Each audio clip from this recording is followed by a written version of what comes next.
বন্ধুরা, health care হোমিওপ্যাথির পক্ষ থেকে ডাক্তার নিহারানন্দ শর্মা সকলকে শুভেচ্ছা অভিনন্দন জানাই। আজকে বলবো হোমিওপ্যাথিক মেডিসিন গ্রাফাইটিস সম্বন্ধে। গ্রাফাইটিসের রোগীগুলি হঠাৎ চমকে ওঠে, খুব ভীত, অত্যন্ত ভীত, এবং সে কি কাজ করবে সে বুঝে উঠতে পারে না। কোনো কাজকর্মে অনীহা, কাজকাম করতে চায় না, এবং গান বাজনা শুনলে হঠাৎ কান্না আসে, গান শুনলে অর্থাৎ কান্না আসে। বসে থাকতে চায়, হতাশাগ্রস্ত, কোনো কাজের সিদ্ধান্ত নিতে পারে না। এবং এদের গ্যাস্ট্রিকের সমস্যার জন্য সবচেয়ে বেশি কষ্ট পায়। এদের ডিউডেনাল আলসারে ভোগে এইসব রোগীগুলি, এবং খালি পেটে ব্যথা হয়।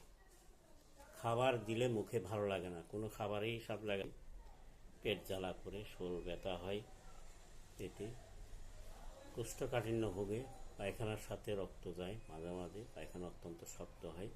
তাদের জন্য গ্রাফাইটিস অত্যন্ত ভালো কাজ করে। বিশেষ করে এইসব রোগীগুলি খালি পেটে ব্যথা অত্যন্ত বাড়ে, খাওয়ার পরে খুব ভালো লাগে। ডিউডেনাল আলসার যাদের আছে তাদের জন্য অমৃতবোধ কাজ করে। তো আজকে এই পর্যন্ত, সকলকে শুভেচ্ছা অভিনন্দন জানিয়ে আমার ভিডিওটা দেখার জন্য অনুরোধ করল। ধন্যবাদ।